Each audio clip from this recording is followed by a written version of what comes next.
By the start of April 2003, the First Fusiliers Battlegroup had secured bridges over the Shat al-Basra canal and was conducting offensive patrolling into the city. On the morning of the 6th of April, it was ordered to assault into Basra. I got a telephone call from the brigade commander saying, how quickly can you get moving? And I had to regroup Y Company who were doing rear area security at that particular time, out in our sort of the battle of the area, the back of the area, had to get them back up into the into the battalion and battle group and hand it over their area. I think to the RTR, but I think we were moving probably within a couple of hours at most. So that was a pretty remarkable quick turnaround. But everybody knew what they had to do. We knew where we were going, what the axes of advance were going to be. We had very clear objectives. I knew where I was going, I knew where Duncan was going, and we were, I know my objective was going to be the power station, and then I had to get the hotel, the Shuttle Arab Hotel. Those were my two objectives. As it had happened, the Scots DG had been raiding from Bridge 4 north that night, and had got stuck into the university area in the south of the city, and were having a fairly good fight down there. The Black Watch also launched and had got themselves pretty much into the centre of town, and I think the brigade commander, had reached the conclusion that actually it was good to go, and so he launched us into the north of the city, and we swung down round to marry up with the Black Watch. That was certainly the time I felt sort of most vulnerable, I guess, from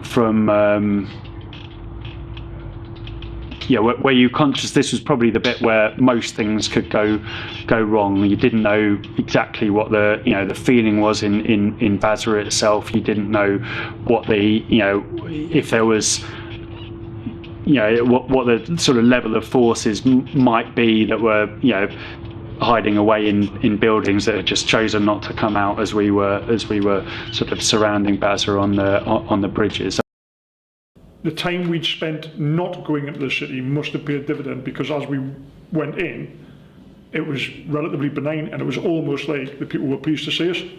I remember we dismounted from the vehicles in order to give mutual support and patrolled in. And me and Chris Dodge looking at each other going, we should be fighting our way through here, and there's kids running around us waving at us.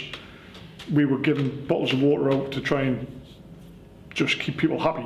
And it was a relatively simple move in, albeit very nerve-wracking. We had the tanks up front, as usual, forcing routes through places.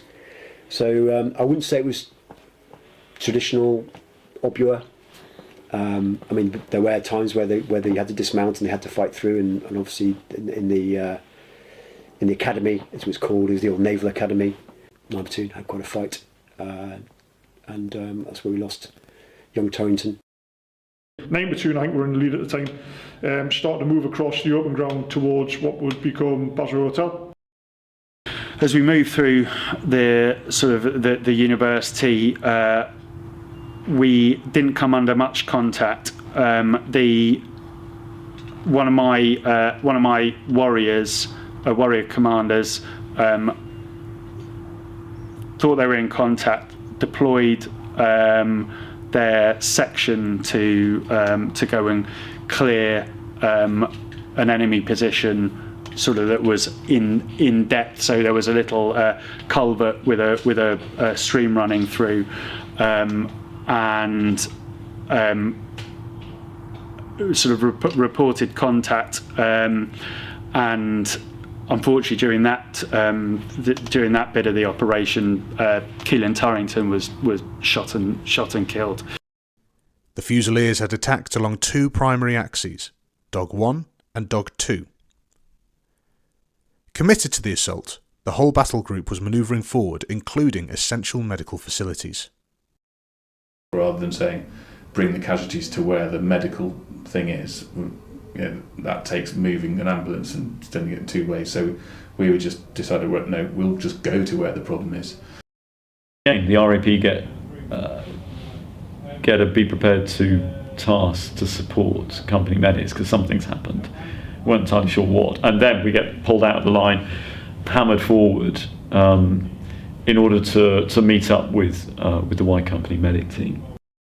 The doctor went out, Steve went out with one of the combat medic teams and went to do whatever they were going to try and do. There was a firefight going on, so we were hunkered down, armoured vehicles around us as we were trying to save Fusilier Turrington's life, and we couldn't, in terms of the steps and procedures we go through, and my company medic had been going through as well before we got there. It was very clear very quickly to me that we weren't going to be able to save him. I went forward and realised here laid out before me was young Kelan. They'd tried to do whatever they could do. I got one of my prayer cards out, I got a little oil stock out, and I anointed him. And I remember very vividly, I anointed his forehead, I anointed his hands, and I think for some reason in my head I felt you need to do something else, and maybe all of that practical stuff was me avoiding the fact that here I am, holding the hand of a dead soldier, praying fervently that his journey from this to the next is going to be as easy as possible. The next thing I remember is Sergeant Major Y Company coming over and realising what's happened, and I think that's where he's now learned that Kelan didn't make it.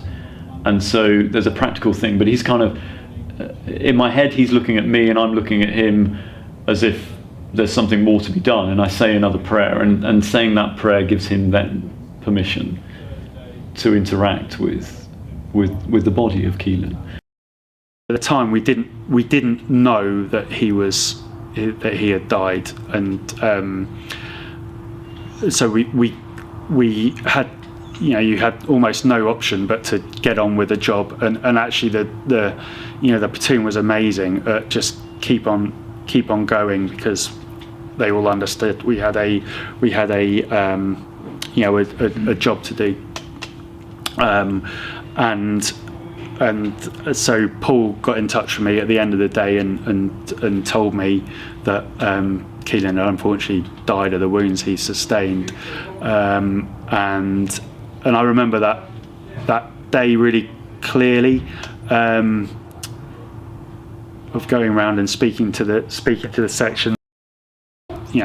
Kelan was a really great guy in the platoon, and I like I said, it's easy to sort of, you hear it for everyone, but he was genuinely a brilliant soldier, real loss for us. But the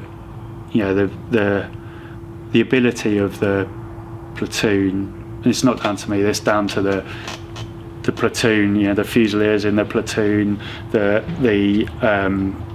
section commanders, the two ICs, just to come together, talk about it in a way that I think helped,